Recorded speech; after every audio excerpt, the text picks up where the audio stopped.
recognize myself for a quick round of questioning. Mr. Thompson, Mr. Thompson, you went through a process of things that you observed and how you tried to activate your team. Did you do so because you had an initial view of whether this was a terrorist attack or something else? And please be brief. I want to use my time. Yes. Okay. Thank you. Mr. Hicks, as the principal officer, and once the ambassador had been murdered, the highest-ranking officer on September 11th, from the moment that you unexpectedly became the chargé, America has heard many accounts of what happened. We've never heard accounts from a single person who was in Libya that night. You will be the first person who observed it. In your own words, take as much time as you want. Please take us through the day of September 11th, from whatever time you want to begin, through when you first heard from Ambassador Stevens, and through the hours and days immediately following that, if you would, so we could have an understanding for the first time from somebody who was there. Thank you, Mr. Chairman.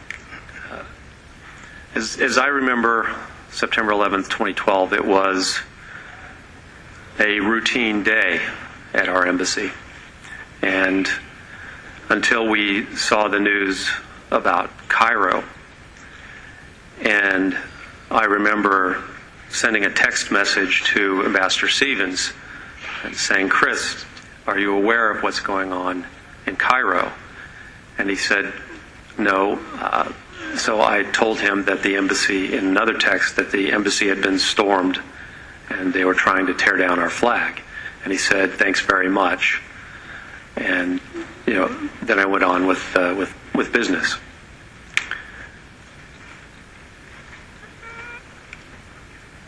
Closed the day, and I went back to my villa and was relaxing, watching a television show that I particularly like. And at 9:45 p.m., and all times will be Libyan times, there's a 6-hour time difference, the RSO, John Martinek, ran into my villa yelling, Greg, the consulate's under attack." And I stood up and reached for my phone because I had an inkling or thought that perhaps the ambassador had tried to call me to relay the same message. And I found 2 missed calls on the phone, one from the ambassador's phone, one from a phone number I didn't recognize. And I punched the phone number I didn't recognize, and I got the ambassador on the other end. And he said, "Greg, we're under attack." And I was walking out of the villa on my way to the Tactical Operations Center because I knew we would all have to gather there to mobilize or try to mobilize a response. And it was also a bad cell phone night in Tripoli. Connections were weak. And I said, "Okay," and the line cut. As I walked to the Tactical Operations Center, I tried to reach back on both of the numbers, the unknown number and the ambassador's personal number, and got no response. When I got to the Tactical Operations Center, I told people that I had just talked to the ambassador and what he said. At the time, John Martinek was on the phone with Alec Henderson in Benghazi, the RSO there. And I asked one of our DS agents, what number did I reach Ambassador Stevens on? And he said, "Oh, that's Scott Wickland's telephone." Scott Wickland was Ambassador Stevens' agent in charge, his personal escort for that night, and was with him in the villa during the attack. So I asked, when John Martinek got off the telephone, I asked him what was going on, and he said that the consulate had been breached and there were at least 20 hostile individuals armed in the compound at the time. So I next called the annex chief to ask him if he was in touch with the Benghazi annex to activate our emergency response plan. Please explain the annex chief so that people that don't know as much would understand that. No, go ahead, please. Okay, thank you. And he said that he had been in touch with the annex in Benghazi, and they said they were mobilizing a response team there to go to our facility and provide reinforcements and to repel the attack. With that knowledge, I called the operations center at the State Department at approximately 10 p.m. to report the attack and what we were doing to respond to it. The next thing I did was to begin calling the senior officials in the government of Libya that I knew at the time. And so I dialed first President Magariaf's chief of staff and reported the attack and asked for immediate assistance from the government of Libya to assist our folks in Benghazi. I followed that up with a call to the Prime Minister's chief of staff to make the same request, and then to the MFA, America's director. MFA is Ministry of Foreign Affairs. The defense attaché was at the same time calling the leadership of Libya's military with the same purpose, to ask them for assistance. Once that was done, I called again to Washington to report that these actions had been commenced. Over that night, that is basically how our team operated. I was talking to the government of Libya, reporting to the State Department through the Operations Center, and also staying in touch with the annex chief about what was going on.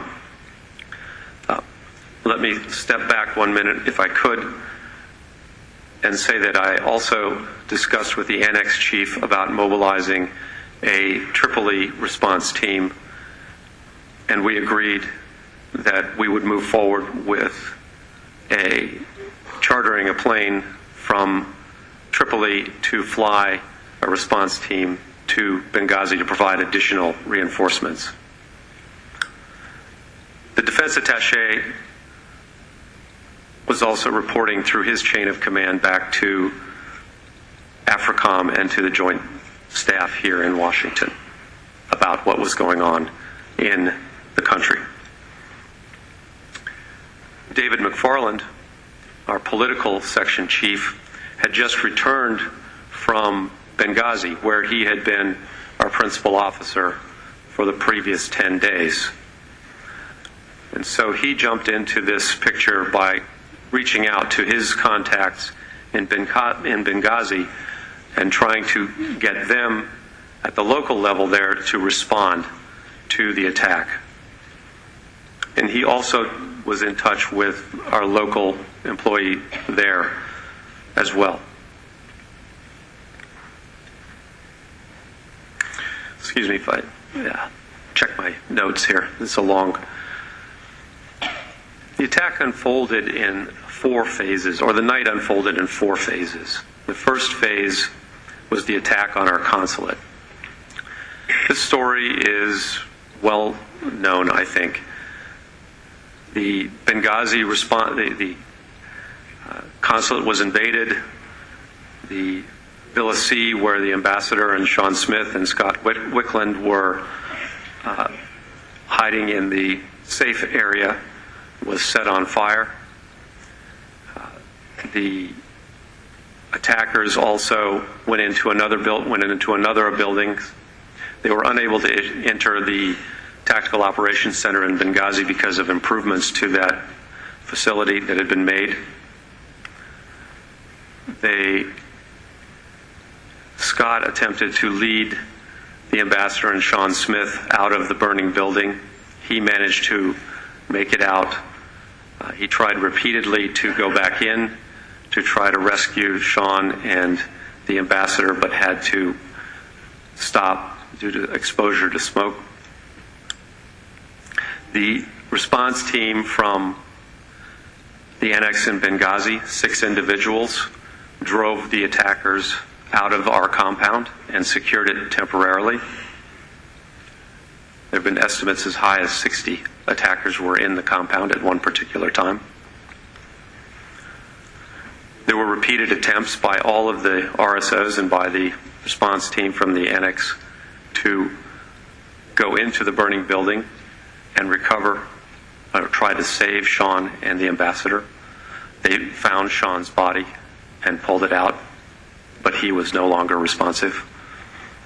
They did not find the ambassador. And I spoke with a medical officer, one of our medical officers after the attack, and the heroism of these individuals in repeatedly going into a petroleum-based fire cannot be understated. Petroleum, according to our regional medical officer, petroleum-based fires emit enormous amounts of cyanide gas.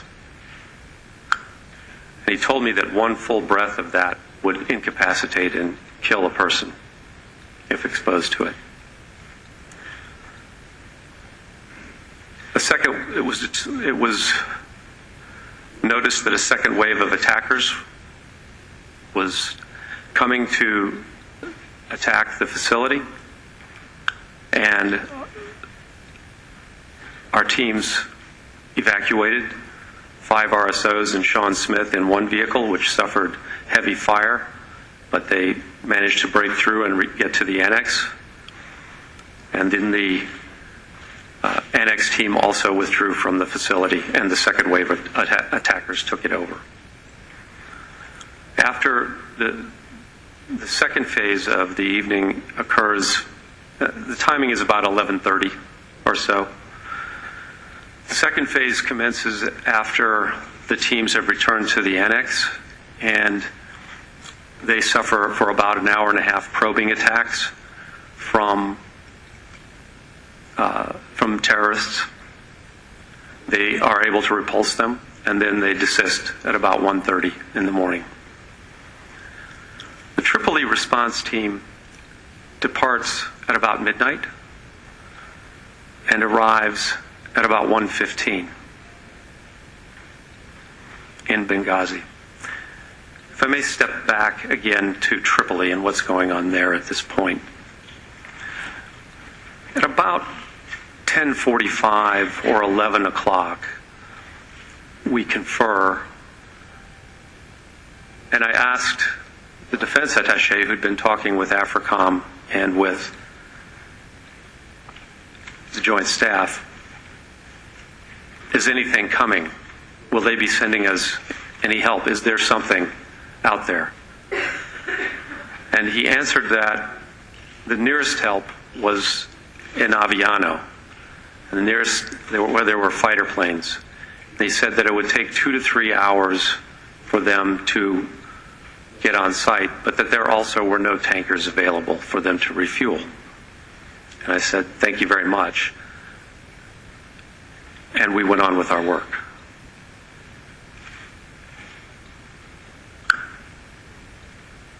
Phase 3 begins with news that the ambassador's body has been recovered. And David McFarland, if I recall correctly, is the individual who began to receive that news from his contacts in Benghazi. And we began to hear also that the ambassador has been taken to a hospital. We don't know initially which hospital it is, but through David's reports, we learn that it is in a hospital which is controlled by Ansar Sharia,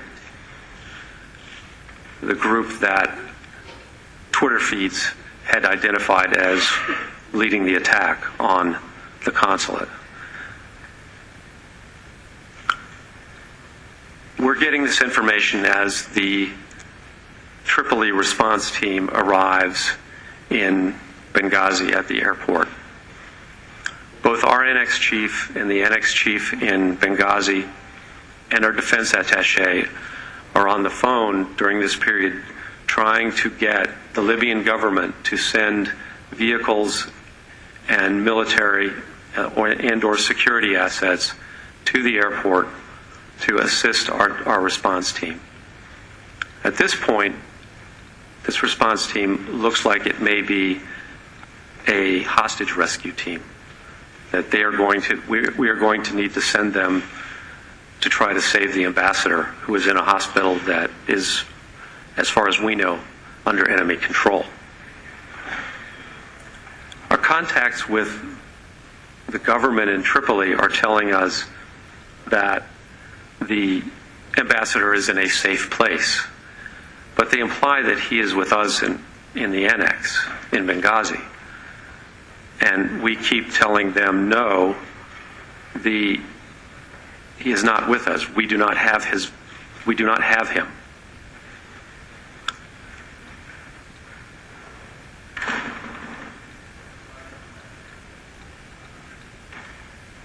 At about 12:30, at the same time that we see the Twitter feeds that are asserting that Ansar Sharia is responsible for the attack, we also see a call for an attack on the embassy in Tripoli. And so we begin to, we had always thought that we were under threat, but we now have to take care of ourselves. And we begin planning to evacuate our facility. When I say our facility, I mean the State Department residential compound in Tripoli, and to consolidate all of our personnel at the annex in Tripoli. We have about 55 diplomatic personnel in the two annexes. On that night, if I may go back, I would just like to point out that with Ambassador Stevens and Sean Smith in Benghazi, there are 5 diplomatic security agents, assistant regional security officers. With us at our residential compound in Tripoli, we have the RSO John Martinek, 3 assistant regional security officers protecting 28 diplomatic personnel. In addition, we also have 4 Special Forces personnel who are part of the training mission.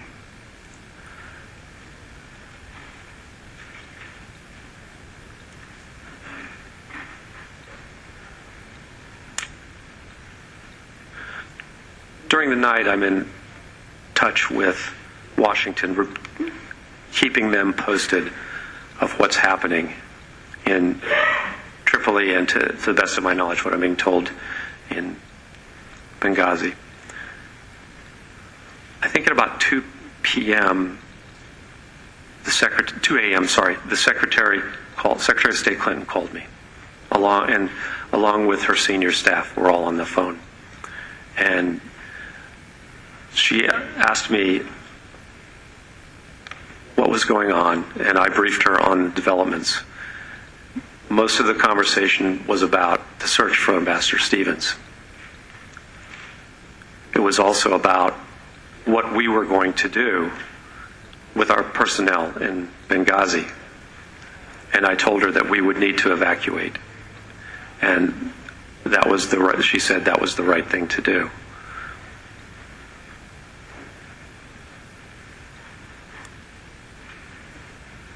At about 3 a.m.,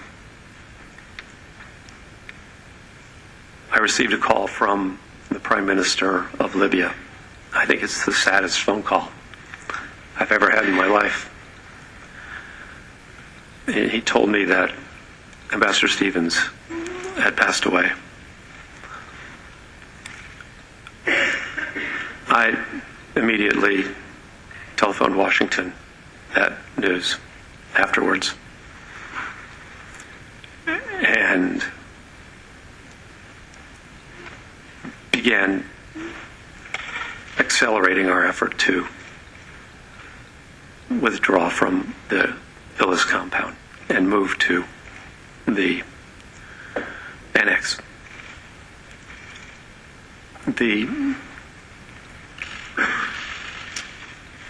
Excuse me, I'll take a glass of water.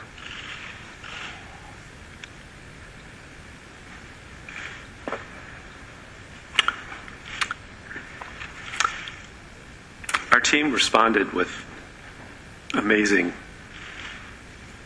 discipline and courage in Tripoli and organizing our withdrawal. I have vivid memories of that. I think the most telling, though, was of our communications staff dismantling our communications equipment to take with us to the annex and destroying the classified communications capability. Our office manager, Amber Pickens, was everywhere that night, just throwing herself into some task that had to be done. First, she was taking a log of what we were doing.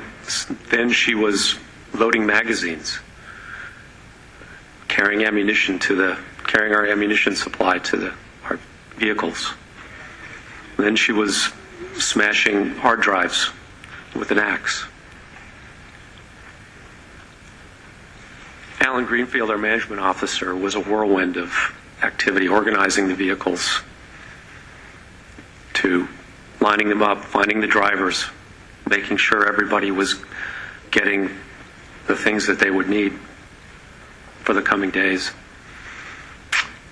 John Martinick was a mountain of moral support, particularly to the guys who were in Benghazi. He was on the phone talking them through the whole ordeal. David McFarland on the phone constantly, all the time, talking to his contacts in Benghazi, urging them to help. Lieutenant Colonel Phillips, Lieutenant Colonel Arndt, Lieutenant Colonel Gibson, mountains of strength. I'm awed. I'm still in awe of them.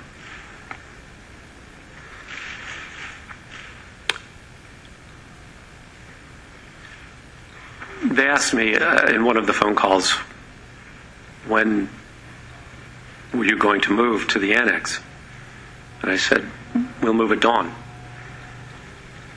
Because none of our people had great experience driving the armored Suburbans that we were going to have to use.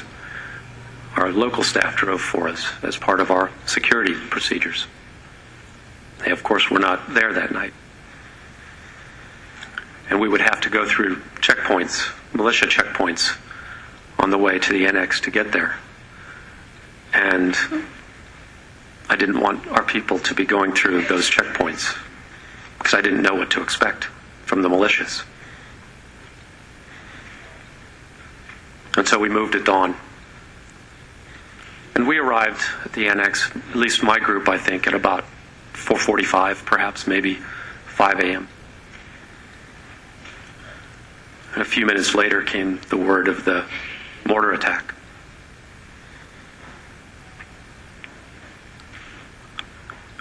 If I could return to Benghazi a little bit, talk through Tripoli. I'm sorry if I bounce back and forth, but the Tripoli team was basically had to stay at the Benghazi airport because they had no transport and no escort from the Libyans. After the announcement of Chris's passing, military escort and vehicles arrived at the airport.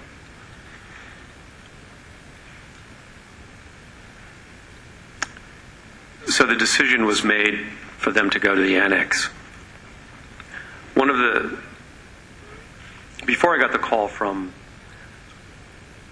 the Prime Minister, we'd received several phone calls on the phone that had been with the ambassador, saying that we know where the ambassador is, please, you can come get him.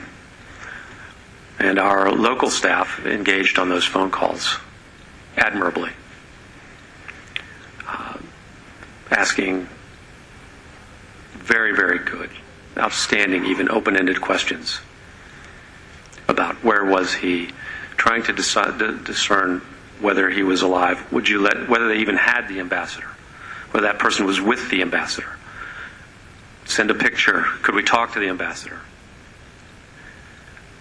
Because we knew separately from David that the ambassador was in a hospital that we believed was under Ansar Sharia's call, we suspected that we were being baited into a trap. And so we did not want to go send our people into an ambush.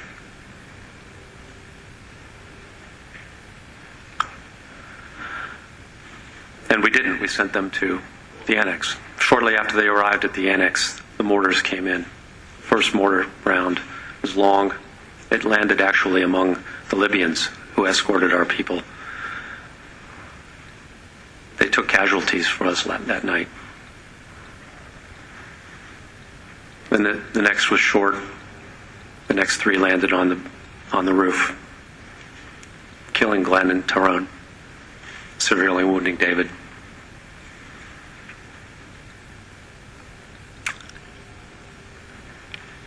They didn't know whether any more mortars were going to come in. The accuracy was terribly precise. The call was, the next one is coming through the roof, maybe if it hit.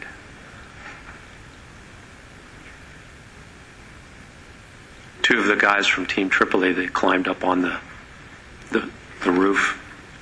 They carried Glenn's body and Tyrone's body down.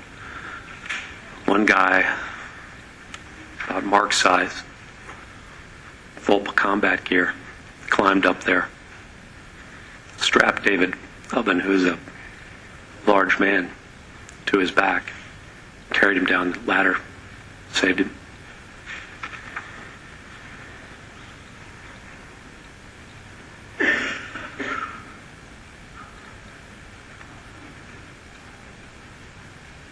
In Tripoli, the defense attaché had persuaded the Libyans to fly their C-130 to Benghazi. We wanted to airlift. Since we had consolidated at the annex, and the Libyan government had now provided us with external security around our facilities, we wanted to send further reinforcements to Benghazi. We determined that Lieutenant Colonel Gibson and his team of Special Forces troops should go. The people in Benghazi had been fighting all night. They were tired, they were exhausted. We wanted to make sure the airport was secure for their withdrawal. As Colonel Gibson and his three personnel were getting in the cars, he stopped and he called them off and told me that he had not been authorized to go. The vehicles had to go because the flight needed to go to Benghazi. Lieutenant Colonel Gibson was furious. I had told him to go bring our people home. That's what he wanted to do.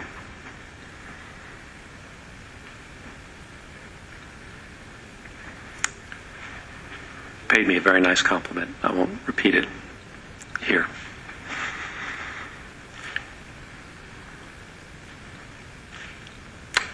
So the plane went. I think it landed in Benghazi around 7:30.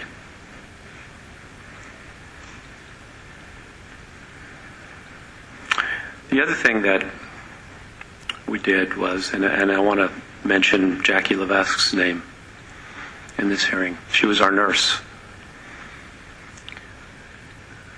We'd initially thought that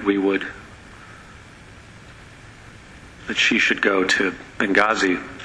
One of the special forces with Lieutenant Colonel Gibson's team was our last military trained medic available. He had a broken foot in a cast. I still remember him walking to go and get in the car with his machine gun, carrying a machine gun on his shoulder.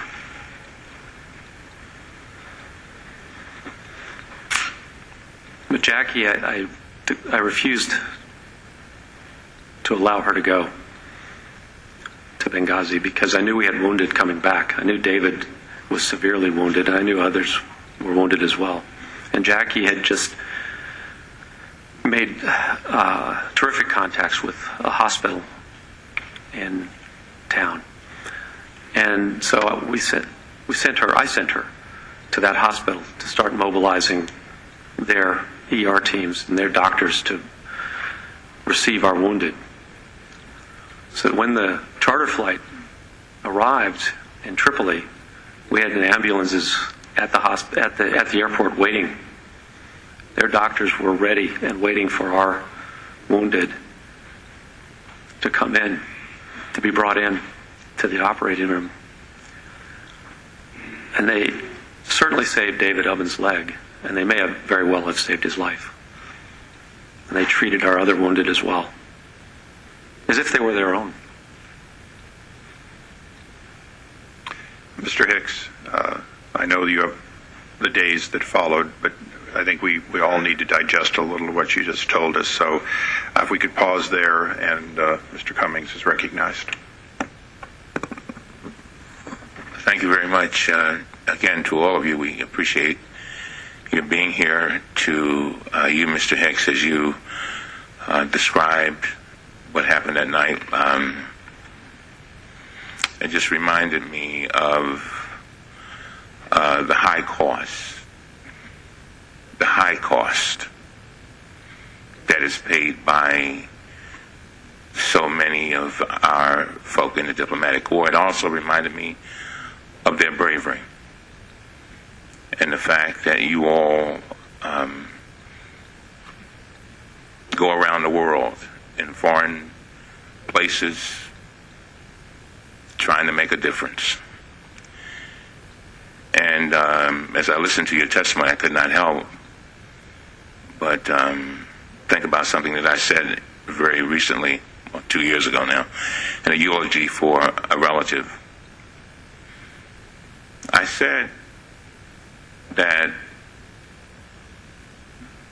death is a part of life, but so often we have to find a way to make life a part of death. And I guess the reason why I'm saying that, I want to go back to something Mr. Nordstrom said when he said that he wanted to make sure that, and all of you have said it pretty much, you want to make sure we learn from this so that your comrades and our 4 members of the diplomatic corps who sadly passed away, so that this never happens again. And I appreciate it. I know this is difficult. I know it is. We all feel your pain. And so I just want to, going back to what Mr. Nordstrom said, trying to make sure we have a complete picture. Because there's another piece to this too, and that is that we have some balancing here to do today. We have to listen to you all. And this is really, really difficult because we've got some statements that have been made, not necessarily by you, but interpreted. While we have to protect you, we also have to protect your fellow employees. In other words, protect is maybe not the right word, but make sure that they're treated fairly. So you understand what I'm saying? The balance. And I'm just trying to make sure I get, in your words, Mr. Nordstrom, a complete picture, that's all. Mr. Hicks, in the interview with the committee staff, you stated, and I quote, "In my personal opinion, a fast mover flying over Benghazi at some point, as soon as possible, might very well have prevented some of the bad things that happened that night." Is that right? Did you say that? Yes, sir, I did. And you further stated, and I quote, "I believe if we had been able to scramble a fighter or aircraft to over Benghazi as quickly as possible after the attack commenced, I believe there would not have been a mortar attack on the annex in the morning, because I believe the Libyans would have split." Is that right? Yes, sir. At a hearing in February before the Senate Armed Services Committee, General Dempsey, chairman of the Joint Chiefs of Staff, was asked whether we could have deployed F-16s from Aviano Air Base in Italy, and he explained why we could not. And these are his words, and we're just trying to make sure we get the complete picture here. For a couple reasons, and I quote, this is a quote, "For a couple of reasons. One is that in order to deploy them, it requires this is the middle of the night now. These are not aircraft on strip alert. They're there as a part of our commitment to NATO and Europe. And so as we looked at the timeline, it was pretty clear that it would take up to 20 hours or so to get them there." Mr. Hicks, I understand that you wanted planes to get to Benghazi faster. If I were in your shoes, I would have wanted them to get there yesterday. And that is completely understandable, but the chairman of the Joint Chiefs of Staff said they simply could not get there quickly. Mr. Hicks, do you have any reason to question General Dempsey's testimony before the Senate? Again, I was speaking from my perspective. I understand. On the ground in Tripoli, based on what the defense attaché told me. And he said 2 to 3 hours. Okay. But there were no tankers. All right. And I also was speaking with reference to conversations I had had with veteran Libyan revolutionaries and other personnel who had experienced the Libyan revolution and who had told me that the Libyan people were very well aware of that American and NATO air power had been decisive in their victory. And I was also speaking to their view, again, that Libyans would not stand if they were aware that American aircraft were in the vicinity. I understand. So former Secretary of Defense Leon Panetta also testified in February, and he said this, and I quote, he said, "Soon after the initial reports about the attack, the President ordered all available DoD assets to respond to the attack in Libya and to protect U.S. personnel and interests in the region. Some have asked why other types of armed aircraft were not dispatched to Benghazi. The reason is because armed UAVs, AC-130 gunships or fixed-wing fighters with associated tanking, armaments, targeting, and support capabilities were not in the vicinity of Libya, and because of the distance, would have taken at least 9 to 12 hours, if not more, to deploy. This was pure and simple, a problem of distance and time." End of quote. Do you question his testimony? So again, the defense attaché said to me that fighter aircraft in Aviano would not be able to be over Benghazi for 2 to 3 hours. Mr. Cummings, what I'm going on, yep. what the defense attaché told me. Thank you. And I assure you that in regards to your earlier statement, we will bring in people where we can have that discussion, hopefully with knowledgeable people chosen on both sides of could they or couldn't they. I think it's a good line of questioning, perhaps not for the ambassador. Mr. Chairman, you could certainly have another minute. Yeah, thank you very much, Mr. Chairman. But it is extremely important that I ask these questions because a lot has been put out there in the air, and all these folks aren't here for no reason. And I know we will get those questions answered, but all we have is you today, and I'm glad to have you. But in other words, I'm just trying again. Remember what I said to you all earlier. And everybody on this committee should know this. I try to do everything in my power to protect witnesses. I don't care if they are called by Republicans or Democrats, because your integrity and your reputation is all you got.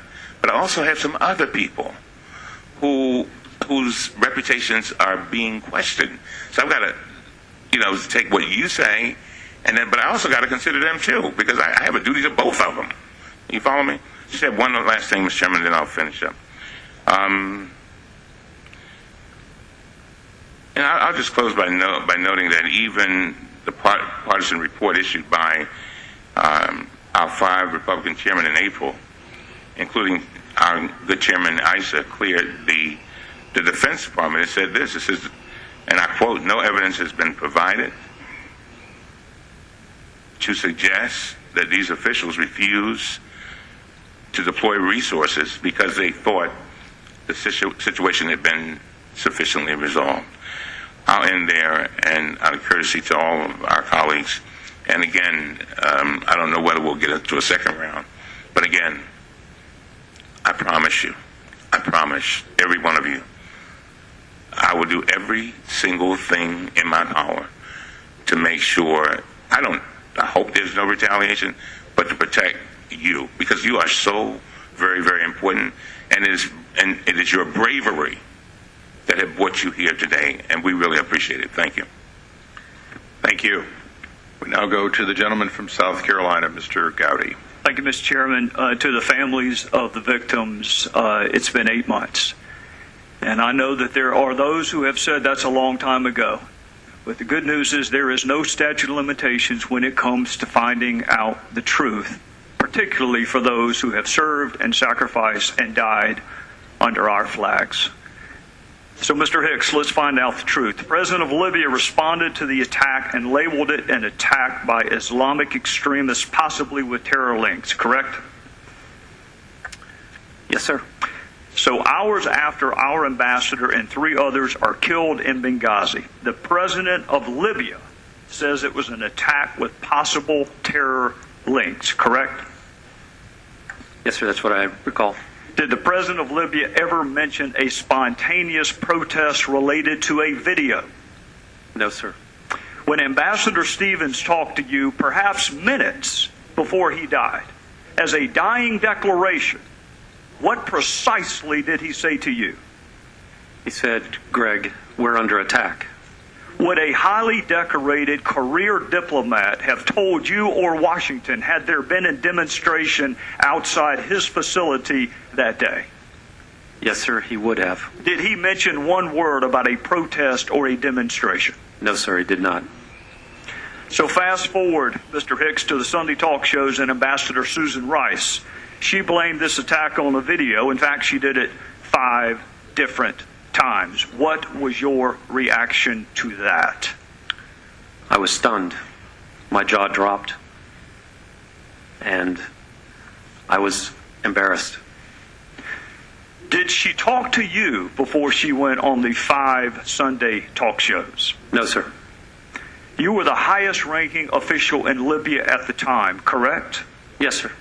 And she did not bother to have a conversation with you before she went on national television? No, sir.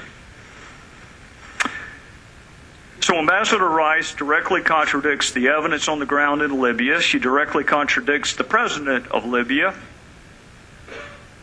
She directly contradicts the last statement uttered by Ambassador Stevens.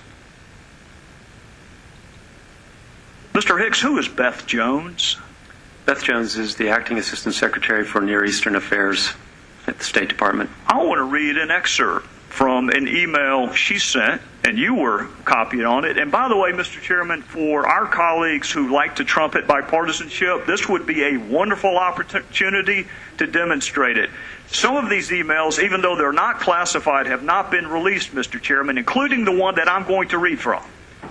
So for my colleagues who trumpet bipartisanship, this would be a wonderful time to prove it. This is from Ms. Jones to you, to counsel for Hillary Clinton, to Victoria Nuland, to Mr. Kennedy, near as I can tell, to almost everyone in the State Department, and I'm going to read from it. I spoke to the Libyan ambassador and emphasized the importance of Libyan leaders continuing to make strong statements. By the way, Mr. Hicks, this email was sent on September the 12th, the day after Benghazi, and several days before Ambassador Rice's television appearance.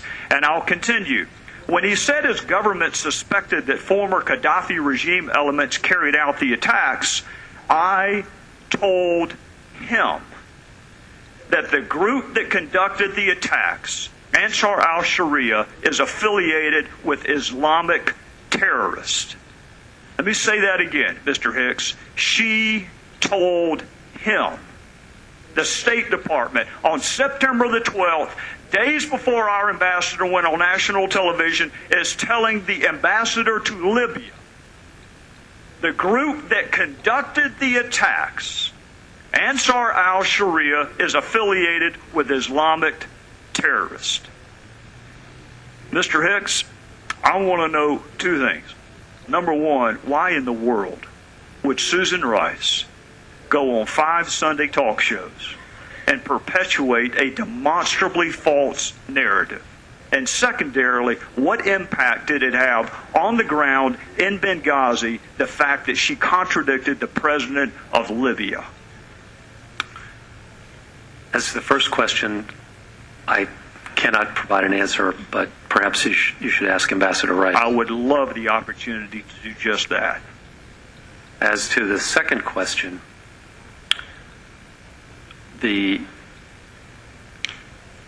at the time we were trying to get the FBI to Benghazi to begin its investigation. And that talk show actually provided an opportunity to make that happen. Afterwards, we encountered bureaucratic resistance for a long period from the Libyans. The Libyan government at this time is not very deep. President, Prime Minister, Deputy Prime Ministers, ministers, all capable people. Some vice ministers as well. And it took us an additional my math's not very fast these days, maybe 18 days to get the FBI team to Benghazi. So the crime scene was unsecured for 18 days? Yes, sir. Witnesses were not interviewed? If the gentleman would please finish up, we're going to try and move along. Yes, I will move on. We will finish this if there is a second round. Thank you, Mr. Hicks. Thank you. For all individuals, to the extent that our witnesses can stay on, we will try to have a second round, but the ranking member and I both realize that we're a little behind schedule, and I take blame for it, but we're going to try and move within 5 minutes of questioning whenever possible. The gentlelady from New York, Ms. Maloney. Thank you, Mr. Chairman. Thank you, Mr. Chairman. Is this on? I want to thank all the witnesses and thank you for your public service, and my condolences to the families for your great loss. And I want to thank the American military. My father served in World War II, my brother in Vietnam, my husband in the Navy, and I can say after close observation There is no place or no time that the American military wouldn't be there to protect American lives if they possibly could get there. And I find it truly disturbing and very unfortunate that when Americans come under attack, the first thing some did in this country was attack Americans, attack the military, attack the president, attack the State Department, attack the former senator from the great state of New York, former Secretary of State Hillary Clinton.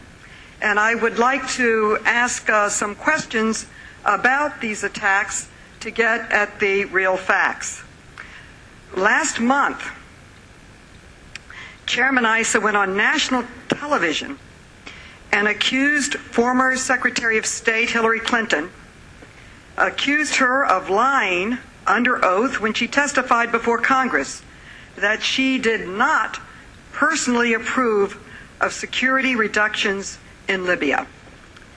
As proof, he claimed that she personally signed a cable denying requests for additional security. And he stated, and I quote, "The Secretary of State was just wrong. She said she did not participate in this, and yet, only a few months before the attack, she outright denied security in her signature in a cable in April 2012. The fact is that the Secretary did not sign this cable in 2012. Her name was typed at the bottom of the page, which is just the general procedure for thousands of cables that come out of the State Department every single year. So I would like to ask the panelists and our witnesses just one question, and it concerns the State Department Correspondence Manual, which is posted on the department's website. And this manual says, and I quote, "The Communications Center will place the name of the Secretary on all telegrams to posts," end quote. Now, I would like to ask the panelists in a yes or no question, do you agree that this is the proper procedure or the procedure that is followed by the State Department, that thousands and thousands of cables leave the department headquarters every single year with the Secretary's name at the bottom of the page or on the page?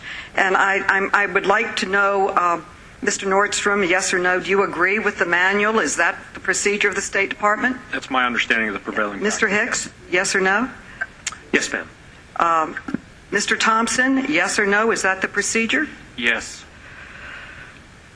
Well, 2 days after Chairman Issa made these accusations, the Washington Post ran a fact-checker article called The Whopper. And I would like to ask unanimous consent to place this in the record. Without objection, so ordered. Thank you. Well, what the fact-checker said was this, quote, "There was no basis or evidence to show that Clinton had anything to do with this cable, any more than she personally approved a cable on proper email etiquette. The odds are extremely long that Secretary Clinton ever saw or approved this memo, giving us confidence that these inflammatory and reckless language qualifies as a whopper and for Pinocchios," end quote. So anyone who actually knows how the State Department operates knows that she was speaking the truth. She was talking about the procedure that was in the manual. There is no way in the world that she could sign every cable coming out, and when she said she didn't sign it, she did not sign it. So The gentlelady's time has expired, but if anyone wants to respond, they may. Hearing none, we'll go to the gentleman from Utah, Mr. Chaffetz. Thank you, Chairman, and thank you all three for you being here, and thank you for the families, loved ones who's passed away. Mr. Hicks, I want to go back to that first plane from Tripoli. It went from Tripoli, as the noted in the ARB report, included 7 rescue team members, including two U.S. military personnel. That plane then returns to Tripoli, and the first rescue team that is there is now really engaged in the attack. You have no idea, as my understanding, as to when the attack is going to end. So the second rescue team is preparing to go. And I want you mentioned it in your opening statement, but if you could please go back to what the second team. Now, the second team included 4 U.S. military. These are highly trained Special Forces personnel, one of which is a medic. And yet these military personnel do not operate under your authority, and your permission is not enough for them to go. Explain to me again exactly what happened. Again, we determined that we needed to send a second team from Tripoli to secure the airport for the withdrawal of our personnel from Benghazi after the mortar attack. But were any of these U.S. military personnel not permitted to travel on a rescue mission or relief mission to Benghazi? They were not authorized to travel. What happened with those personnel? They remained in Tripoli with us. The medic went with the nurse to the hospital to lend his skills to the treatment of and care of our wounded. How did the personnel react to being told to stand down? They were furious. I can only say, well, I will quote Lieutenant Colonel Gibson. He said, "This is the first time in my career that a diplomat has more balls than somebody in the military." So the military is told to stand down, not engage in the fight. These are the kind of people willing to engage. Where'd that message come down? Where'd the stand down order come from? I believe it came from either AFRICOM or SOC Africa. And my understanding is that General Ham was actually not in Stuttgart, where AFRICOM's headquartered, but he was in Washington, D.C. Is that correct? I don't know the whereabouts of General Ham on that night. Mr. Chairman, this is something that we're going to have to continue to explore. I need to move quickly now to Mr. Thompson, if I could.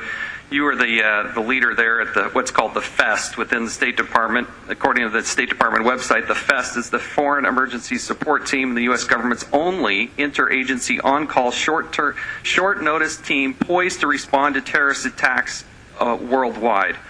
I want to read to you an excerpt of an email sent by you to Kathleen Austin Ferguson on Tuesday, September 11th, 2012 at 9:58 p.m. Could you help me understand who is Kathleen Austin Ferguson?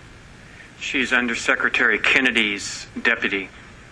You wrote, quote, "I am told that Pat Kennedy participated in a very senior conference call with the White House and discouraged a FEST option.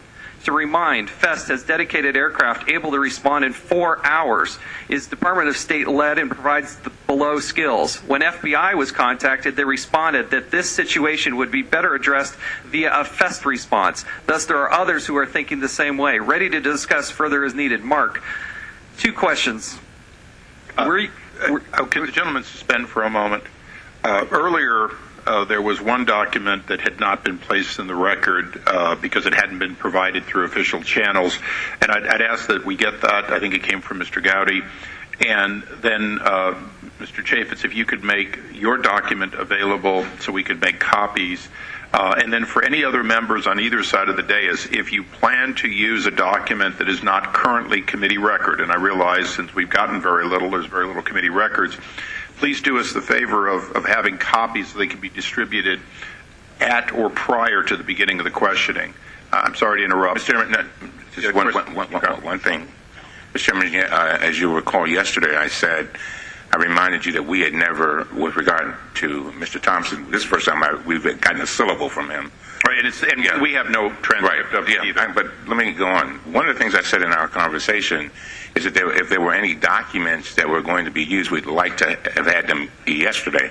But with regard to this document, and it sounds like it's a very crucial document, and in fairness to everybody, to all of us, and to Mr. Nordstrom, who said he wanted a complete hearing, we'd just like to have that document, even if we had to suspend. We'd like to see the document that he's talking about. You know. Okay, in the case of this particular document, Mr. Chaffetz, my understanding is you do have the document.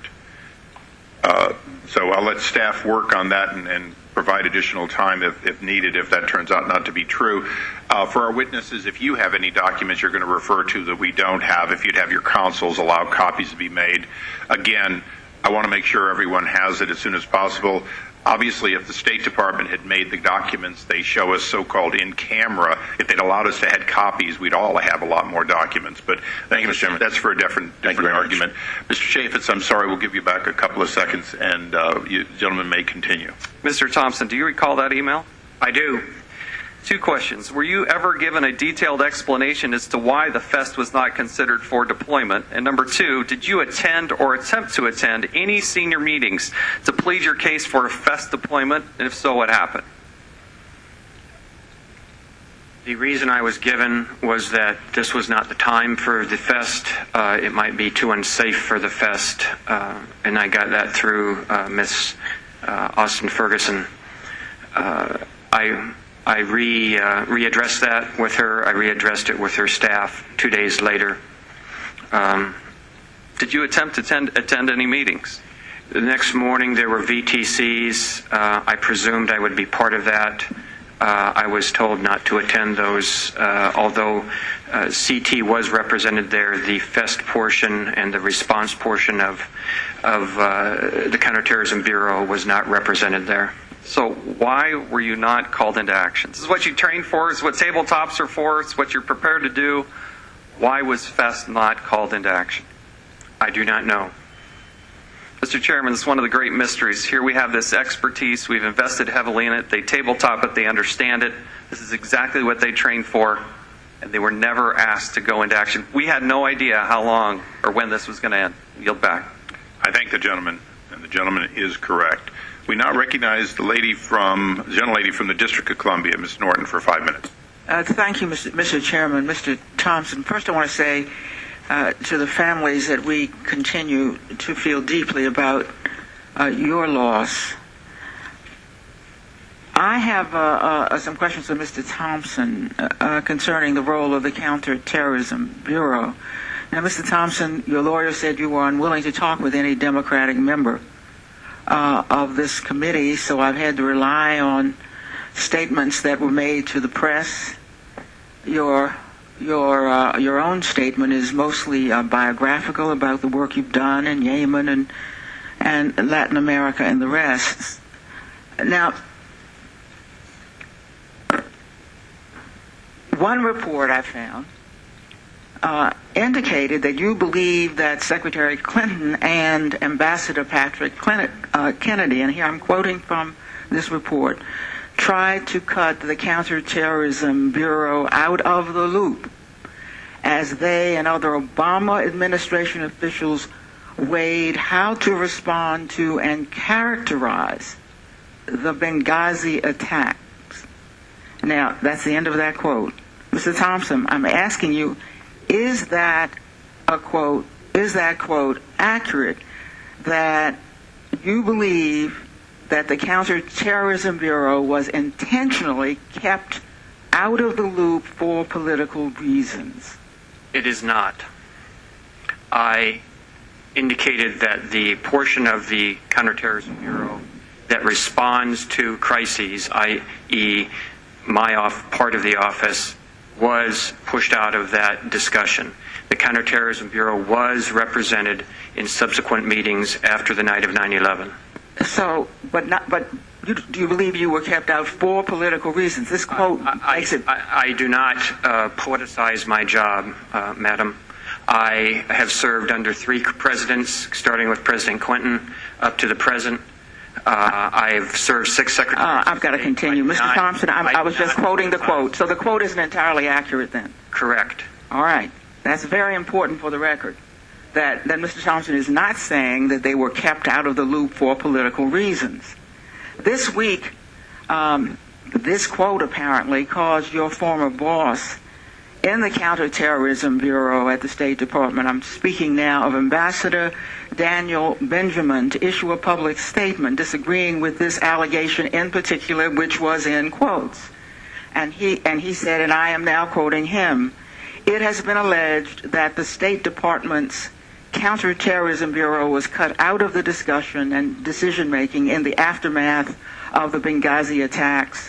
I ran the Bureau then, and I can say with certainty that as the former coordinator for counterterrorism, that this charge is simply untrue. Do you agree with Ambassador Benjamin? I agree that the Counterterrorism Bureau was included, but there's a distinction with a difference with respect to the portion of the Counterterrorism Bureau that would be most effective in the aftermath of an attack. Now, all of this was under Ambassador compound. Benjamin. He didn't say one portion or the other. You are yourself saying, although the Bureau was represented, somehow some portions of the Bureau were not represented. And how is that? That's what happened, ma'am. It says the Bureau, he says going on, was a central participant in the interagency discussion about the longer-term response to Benghazi. At no time was the Bureau sidelined or otherwise kept from carrying out its tasks. Now, this seems to me to directly contradict your testimony here today. He says, I respectfully disagree. We were all in. You say, well, yeah, you were in, but somehow the other, some part of it was not in. No other part of the Counterterrorism Bureau is responsible for responding to a crisis. This was a crisis. My office was not involved in those subsequent meetings. Other members of the office were very professional people, and I'm sure they did their best at those meetings. Well, we certainly don't want to get involved in who down the chain of line gets consulted. But the ambassador says after the attack, the first question to arise that involved the Counterterrorism Bureau was whether or not the Foreign Emergency Support Team should be deployed. The question of deployment was posed early, and the department decided against such a deployment. In my view, it was appropriate to pose the question, and the decision was a correct one. Now, were you aware that your superiors were consulted about the decision not to employ the Foreign Emergency Support Team? You can go ahead and answer that, although the gentlelady's time has expired. As earlier indicated, ma'am, I was told that by the Undersecretary of Management's office. The normal process for deploying the team is that at the Assistant Secretary level, at a counterterrorism security group at the White House, those options are discussed. At that convening of that CSG, that decision is recommended or not recommended to the Deputies Committee. It is not solely a State Department function or authority to launch the Foreign Emergency Support Team, even though we are one part of it. I thank the gentleman. We now go to the gentleman from Oklahoma, Mr. Langford. Thank you, Mr. Chairman. Mr. Hicks, when you arrived in July, did the facilities of Benghazi meet the minimum OSPB security standards set by the State Department?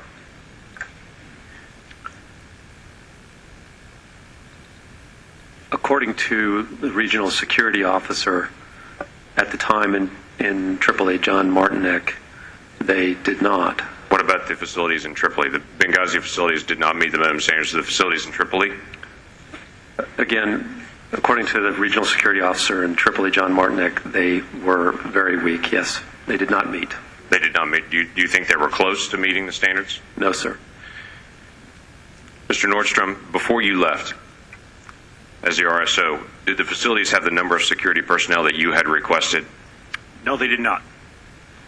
Mr. Nordstrom, there are a very, very small number of facilities worldwide that are considered by GAO critical or high threat level for personnel serving in our different embassies and consulates.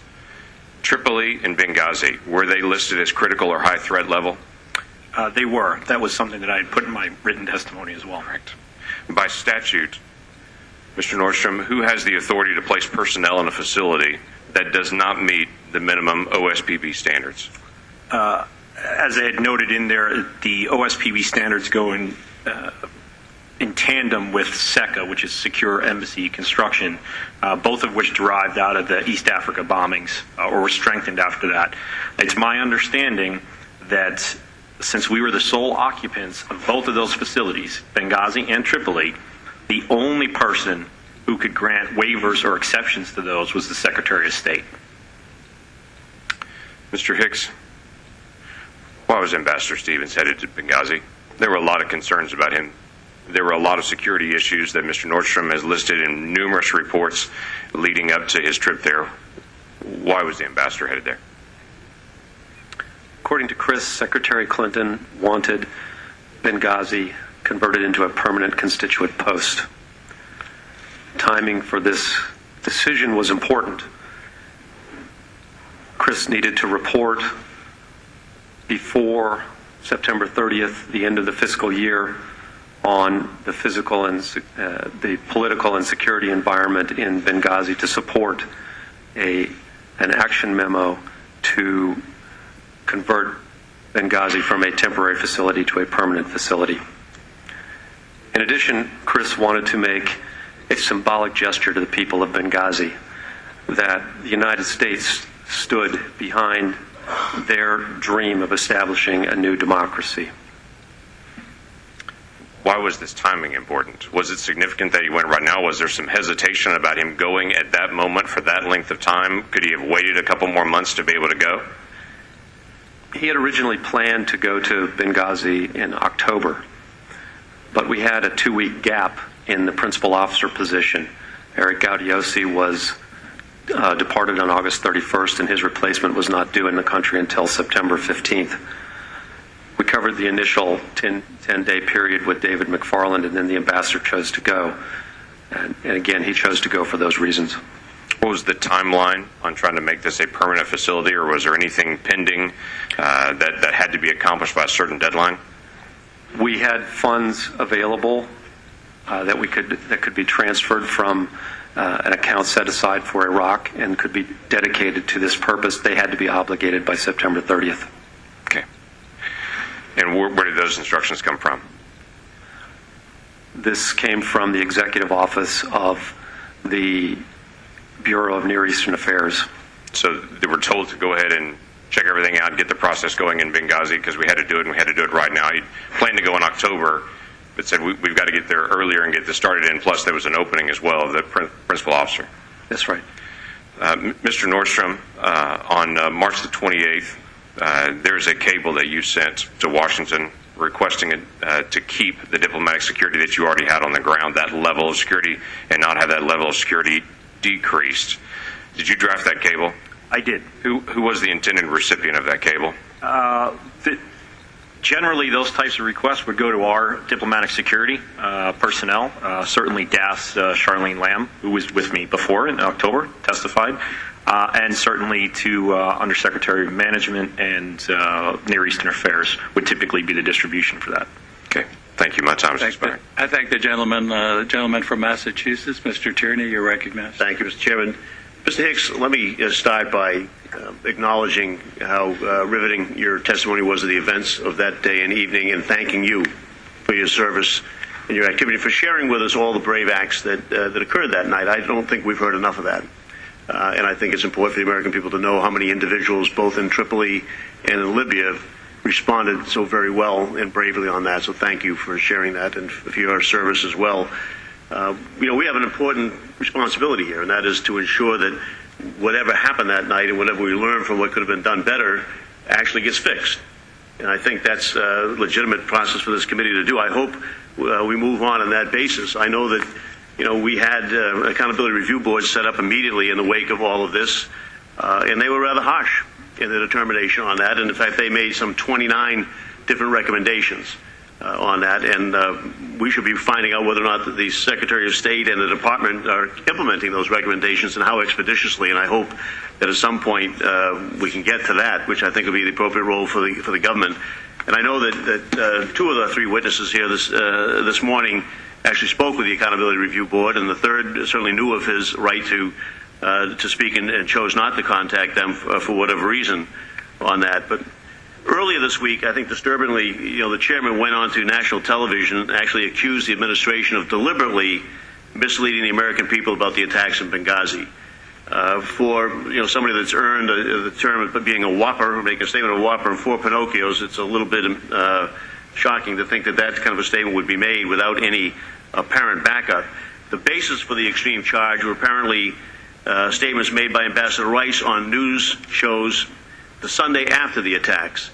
And the comments were allegedly that talking points were provided by the intelligence community were supposedly manipulated for political purposes. What was quoted by the chairman at that TV show is clearly the American public was deliberately misled, said the whopper, and it was a political decision, close quote. Mr. Hicks, you told our investigators that you weren't involved with the drafting of those talking points, is that right? Yes, sir.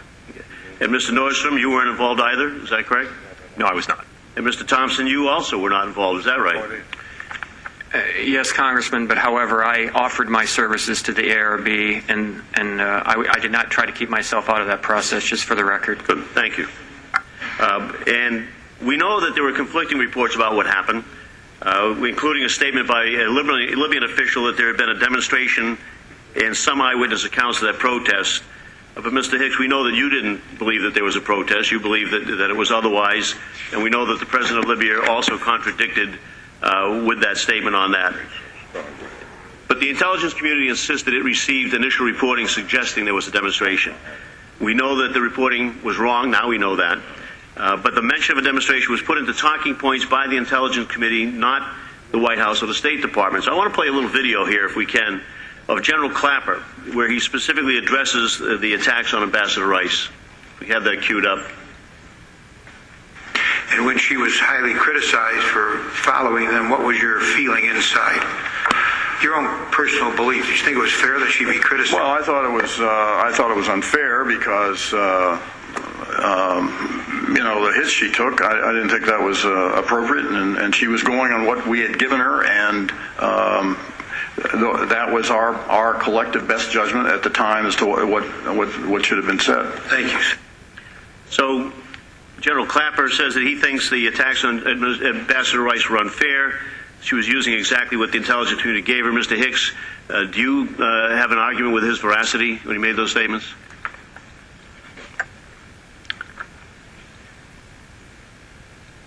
There was no report from the U.S. mission in Libya of a demonstration. The difficult question I have for you, is you're good enough to come forward, is do you contest the General Clapper's veracity? Is he lying, or is he telling the truth of what information he gave Ambassador Rice? I don't know anything about the development of those talking points. So, look, we haven't investigated this issue yet. It'd be interesting to know, but the House Intelligence Committee has.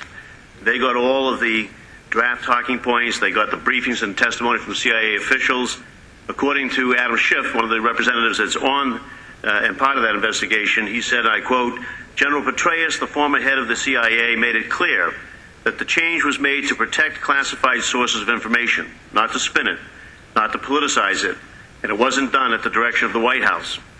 And we might, as an aside, we might be interested in protecting classified information because we've had situations where people in the majority have gone to Libya and come back and had a real flare-up about what they disclosed concerning classified information. But in addition, there was a bipartisan report issued by Senator Lieberman and Senator Collins that similarly stated, and I quote, no changes were made for political reasons, and there was no attempt to mislead the American people about what happened in Benghazi. So people who have actually seen the documents, who have actually conducted a real investigation, completely reject the allegation that they were made for political purposes or to deliberately mislead the American people. With that, I yield. Thank you, Mr. Tierney. Let me yield now to the gentleman from Ohio, Mr. Jordan. Thank you, Mr. Chairman. Mr. Hicks, in your 22 years of service to our country, you've always received good reviews, strong evaluations. Is that accurate? Yes, sir. And as I look, I'm just a country boy from Ohio, but as I look at your resume and bio, other than the degrees from Michigan, it's impressive. It's amazing the things you have done. And in fact, immediately after the attacks, everybody said you did a great job, right? You look at the addendum here. Wendy Sherman said you did an outstanding job. Bill Burns, Deputy Secretary of State, great work, heroic efforts. You got a phone. Isn't it true, Mr. Hicks? I think you cited this in your opening statement. The Secretary Clinton gave you a call immediately after the attacks and said you did an outstanding job under extreme circumstances? Yes, sir. We had the first call at 2 a.m. and then again a video conference with our staff. And isn't it also true the President of the United States called you up and said, you know what, Mr. Hicks, you did an outstanding job again under severe circumstances? He did call me, sir. And all that seems to change. You're getting all this praise and support, but all that seems to change, and it seems to change in the phone call you were on that Mr. Gowdy referenced in his questioning, the phone call you got from Beth Jones. Is that accurate? Yes, at a phone call after the interview, I asked... This is after Secretary Rice has went on television and misled the American people. You're on a phone call with Beth Jones, and it all seems to change then because you asked Beth Jones what? I asked her why the ambassador had said there was a demonstration when the embassy had reported only an attack. And again, what kind of response did you get from Beth Jones when you asked that question? She said, I don't know. Was it like you shouldn't be asking that question? You should be quiet. We don't want to talk about that. What was the sense you got? The sense I got was that I needed to stop the line of questioning. And did things continue to deteriorate between you and your superiors? After they've given you all this praise, you've had this outstanding service record, 22 years serving our country, things began to deteriorate even more. And as I read the transcript, it seems to me that it came to a head in phone calls you were on with lawyers from the Department of State prior to Congressman Chaffetz coming to visit in Libya. Is that accurate? Yes, sir. And tell me about those conversations, what those lawyers instructed you to do on Mr. Chaffetz's visit to Libya. I was instructed not to allow the RSO, the acting deputy chief of mission, and myself to be personally interviewed by Congressman Chaffetz. So the people at State told you don't talk to the guy who's coming to investigate? Yes, sir. Said don't talk with the congressman? Now you've had several congressional delegations come to various places you've been around the world. Has that ever happened where lawyers get on the phone to you prior to a congressional delegation coming to investigate a time when we've had 4 Americans lose their lives? Have you ever had anyone tell you, don't talk with the people from Congress coming to find out what took place? Never. Never. And you've had dozens and dozens of congressional delegations that you've been a part of? Yes, sir. First time it's ever happened? Yes, sir.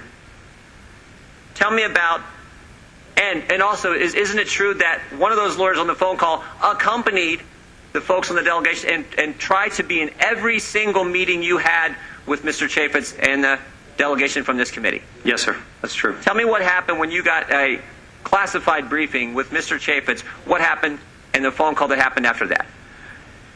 The lawyer was excluded from the meeting because his clearance was not high enough, and the delegation had insisted that the briefing not be limited by any... Did the lawyer try to get in that briefing? He tried, yes, but the annex chief and would not allow it because the briefing needed to be at the appropriate level of clearance. And you had a subsequent conversation after this classified briefing that the lawyer was not allowed to be in, you and Mr. Chaffetz and others on that delegation. And you had another conversation on the phone with Cheryl Mills. Tell me, who's Cheryl Mills? She was counselor for the Department of State and chief of staff to Secretary Clinton. That's a pretty important position? Yes, sir. When she calls, you take the phone call? Immediately. Yeah, she's the fixer for the Secretary of State. She is as close as you can get to Secretary Clinton. Is that accurate? Yes, sir. And tell me about that phone call you had with Cheryl Mills. A phone call from that senior person is, generally speaking, not considered to be good news. And what did she have to say to you? She demanded a report on the visit. Was she upset by the fact that this lawyer was not, this was upset. Babysitter, this spy, whatever you want to call him, was not allowed to be in that? First time it's ever happened. All the congressional delegations you've ever entertained was not allowed to be in that classified briefing. Was she upset about that fact? She was very upset. So this goes right to the person next to Secretary Clinton. Is that accurate? Yes, sir. Mr. Chairman, here's a guy with 22 years of outstanding service to our country. 22 years. Outstanding service, praised by everybody who counts. The president, the secretary, everyone above him. And yet now they're obstructing it because he won't help them cover this up. He's an honorable man here telling the truth. Now is getting this kind of treatment from the very people who praised him before. This is why this hearing is so important. I yield back. I thank the gentleman. Pleased to yield now to